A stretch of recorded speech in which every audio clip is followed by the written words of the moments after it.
우리 공봉숙 차장님 잠깐 마이크 앞으로 좀 나와 주시겠습니까?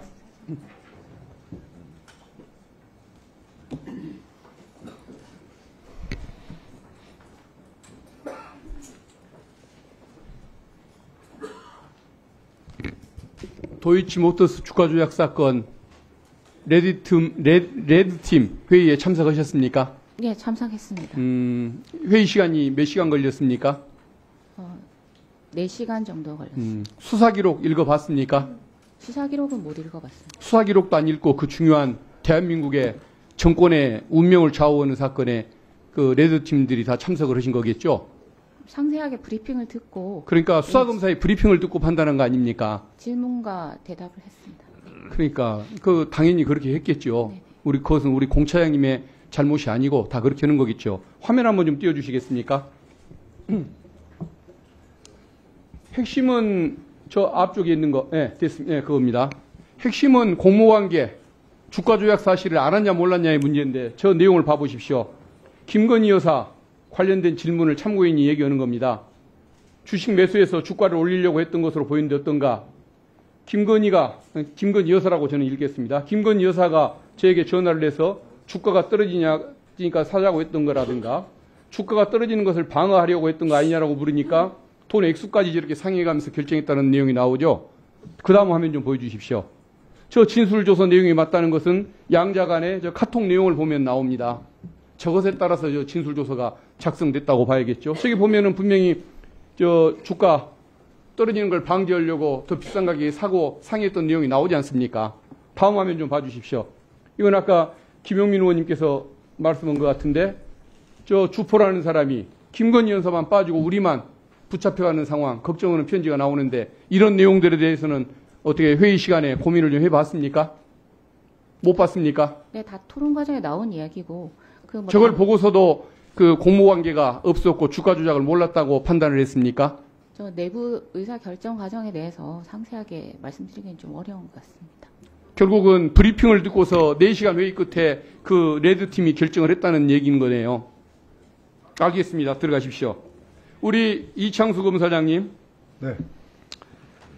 보통은 국감을 앞두고는 이런 민감한 사건을 절대 처리하지 않던 것이 검찰의 관행입니다.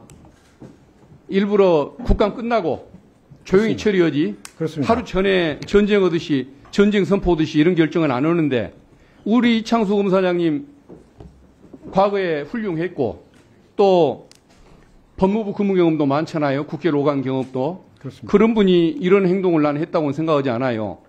이거 결국은 법무부와 대통령실과 상의를 해서 날짜까지 다 결정했던 것 아닙니까? 전혀 그렇지 않습니다. 연락 주고받은 적도 없습니까? 전혀 그렇지 않습니다. 그래요? 예. 근데도 이런 결정을 한단 말입니까? 알겠습니다. 예, 국감 전에 처리하고 이 자리에서. 근데 그 많은 호원 날, 그 많은 날 두고 굳이 어디입니까? 보궐선거는 끝나야 했고 국감 하루 전이고 그 날이 어제였던 것인가요? 그 사이에도 할 일들은 많이 있었는데. 근데 어제가 그렇게 됐습니다. 중요한 날이었어요. 그날 처리를 해야 했던. 네. 그 날짜를 누가 점지를 해줬습니까? 제가 정했습니다. 그래요? 네. 신기하게 잘 골랐군요. 자, 제가 통상적으로는 알겠습니다. 선거 우리 날은 잘 안 나가는 하니까요. 우리 검찰 간부들, 인사 혜택을 받고 있는 사람들, 그리고 일부 특수검사들, 여기를 이제 보통 정치검사들이라고 좀 많이 부르고 있는데 그 정치검사들의 행태, 비난의 정도가 높습니다.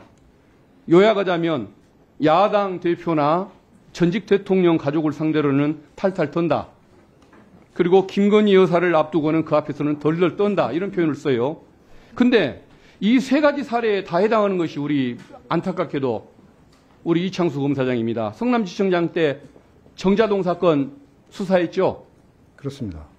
성남시청 공무원들 부를 때 수사관들이 나가서 출입 기록도 안 남기고 그리고 비밀리에 데리고 들어가서 차벽을 그렇게 설득을 하고 했다고 하는데 그 수사 과정, 소환 과정도 비밀리 했던 것 알고 있습니까? 그런 사실은 그것은 제가 제보를 받아서 공무원 쪽 얘기를 들어서 알고 있어요. 그러면은 지청장이 모르게 왜 밑에서 그런 일까지 했을까요? 요즘에 그렇게 수사할 수 그게 없습니다. 지금 성남에 의해서 이제 수사가 또 착수된다는 거죠? 이제 앞으로 4년째 하겠다는 얘기인 것 같아요. 그 다음에 문재인 대통령 전 가족 전주지검장 있으면서 그 사건 수사했죠? 그렇습니다. 지금 또 여러 가지 수사를 다 하고 있더군요. 그리고 이제는 앞에는 그 두 가지는 탈탈 터는 수사의 전형이고 이제는 김건희 여사까지 명품백 사건은 전임 검찰총장 모르게 불러서 조사를 패싱하는 조사까지 했고 그러니까 이제는 수사지휘권이 국감을 배제돼 앞두고서 있어서 이렇게 한동훈 전 법무부 장관까지도 의문을 품는 무혐의 결정을 이렇게 내렸어요. 이런 일을 했습니다. 이건 내가 보기에는 검찰의 문을 닫을 수도 있는 사건입니다. 이것 때문에. 검찰이 문을 닫는다고 한다면 우리 이창수 검사장이 거기에 끼치는 공적이 매우 큰 것이라고 보여지는데 일선의 검사들, 후배들, 수사관들, 실무관들한테 미안한 생각 안 듭니까? 그런 우려에서 저에게 많은 분들이 이 사건을 기소하는 게 너한테 훨씬 좋다라는 말씀들을 많이 하셨습니다. 근데 심지어 못했던 이유는 뭐 대통령에 그런데 대한 은혜 갚입니까? 아닙니다. 결국은 검사는 기록을 보고 증거와 법리에 따라 판단할 수밖에 없고 제가 수사팀과 계속 회의를 한 아까 결과 내가 보여줬던 화면을 보고도 그런 얘기가 나옵니까? 지금 보여주신 거는 그 신한 저게 알았다는 증거인데 전혀 그렇지 않습니다. 저걸 무시를 해요? 저 부분은 증거로 부족합니다. 부족해요? 지금 신한 어떻게 김건희 여사에 대한 증거 판단법만 그렇게 다릅니까? 아니요. 신한투자증권의 저 직원의 녹취는 저 부분은 그 김건희 여사가 직접 주식 투자한 부분입니다. 아니 저 카톡까지 있잖아요. 지금 기소된 부분은 말씀 나오는 저렇게 그러니까 논의를 했던 사안인데 저거는 증권 저것을 어떻게 지점장 모르는 관계일 수가 있다고 주장하냐 이 말이죠. 증권 지점장하고 알겠습니다. 상의하면서 하는 겁니다. 자, 예, 질문하겠습니다. 그러면서도 일선의 후배들 조직을 그렇게 공경에 처하고서도 계속 공직에 남아있을 생각을 가지고 있습니까? 그래서 저는 여하튼 지금 이런 여러 가지 그 안 좋은 상황에서 제가 이 사건을 결국은 증거와 법리에 따라서 처리를 했는데 제가 아무리 정치적으로 어떤 요구를 받는다고 해서 그렇다고 해서 그거를 기소한다거나 알겠습니다. 처리를 미룬다거나 이게 네. 더 정치검사라고 생각했습니다. 한 가지 공개하고 싶은 사항이 하나가 더 있어요. 네, 말씀하십시오. 이것은 내가 보기에는 자무자파란 말 알죠? 자기 무덤 자기가 판단 말이죠. 그러면은 혼자 묻혀도 될 일인데 같이 순장당할 사람이 필요해서 저 죄 없는 후배들을 끌고 와서 레드팀 만들어서 토론에 참여시켜가지고 같은 죄인을 만듭니까? 나중에 저 참모들은 어떻게 합니까? 후배들은. 제가 책임을 나누려는 생각은 전혀 없습니다. 같이 순장당하게 생겼는데 그 말을 해요? 모든 것은 제 책임하에 진행된 일이고요.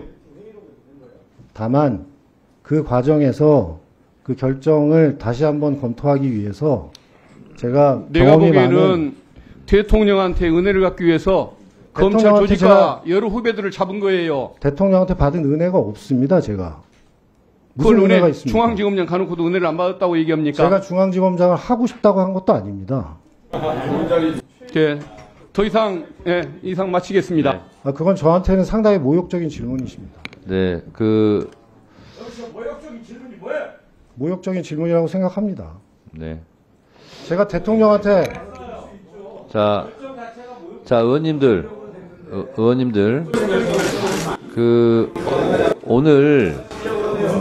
오늘, 아니, 자, 좀 조용히 좀 해주시고요. 오해의 소지가 있어서 바로잡는 차원에서 우리 이창수 중앙지검장께 이것도 증인 보호 차원입니다. 오해하지 마세요. 네. 박균택 의원님 질문 과정에서 본인 스스로 말씀을 어떻게 하셨냐면 많은 사람들이 너를 위해서는 기소 하는 게 좋다고 했습니까? 안 하는 게 좋다고 했습니까? 하는 게 좋다고 하는 게 했습니다. 좋다. 그럼 그 많은 사람들이 누구예요? 그냥 저를 아끼시는 분들입니다. 검사들입니까? 검사들도 있고 전직 검사들도 있고 그렇습니다. 네. 그러면 기소하지 마라 이렇게 조언한 사람은 적은 사람들입니까?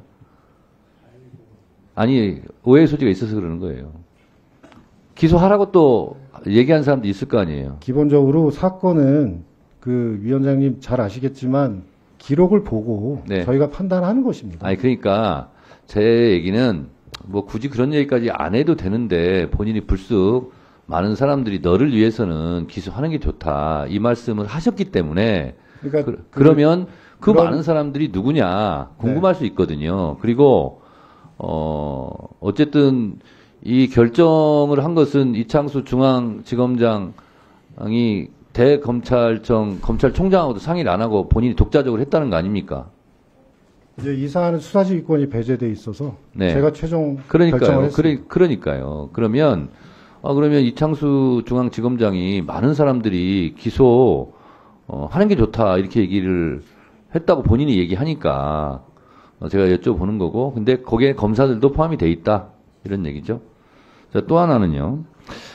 레드 팀은 그 부분은 이제 소위 얘기하는 정무적인 판단을 얘기하는 것인데, 네, 알겠습니다. 저는 그 주장에는 동의할 수 없습니다. 알겠습니다. 하여튼 검사들도 기소하는 게 좋다 이렇게 의견을 냈다는 거 아니겠어요? 알았고요. 그리고 자, 또 하나는 레드팀, 아까 박규택 의원님인데, 레드팀은 보통 통상적인 개념은 어떠한 A라는 주장이 있고 그 A라는 주장을 반대하는 그런 주장을 하는 걸 보고 보통 레드팀이라고 그러는데, 이 레드팀은 검찰에서 레드팀까지 운영하는 걸 국민들이 처음 아셨을 텐데, 야당의 논리, 언론의 논리에 대한 논리를 축적하는 차원이지 기소를 안 하는 것에 대해서 반대하는 레드팀은 아니었죠. 제가 저희 수사팀에게 말했던 내용이 오늘 가서 충실하게 설명을 하고, 혹시 오늘 들어오는 레드팀의 의견이 이거는 불기소하는 것이 적절하지 않다라는 의견이 혹시 나오게 되면 다시 수사를 할 수 있다는 각오로 열심히 해라 이렇게 말을 했습니다. 그러니까 우리 지검장님, 그러니까 레드팀은 결국은 기소를 해라 이렇게 주장하는 것이 아니라 기소를 하라고 주장하는 사람들에 대한 반박 논리를 축적하기 위해서 시뮬레이션 게임을 한 거 아니에요. 그런 거죠? 꼭 그렇지는 않습니다. 하여튼 저는 그렇다고 좀 알고 있습니다. 자, 다음은 곽규택 의원님 질의해 주세요. 이런 식으로 위원장께서 중간에 질의에 개입해가지고 질의의 개입이 아닙니다. 이거는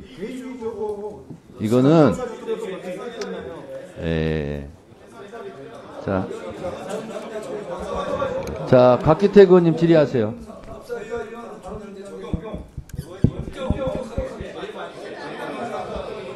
자, 곽규택 의원님 질의하세요. 예.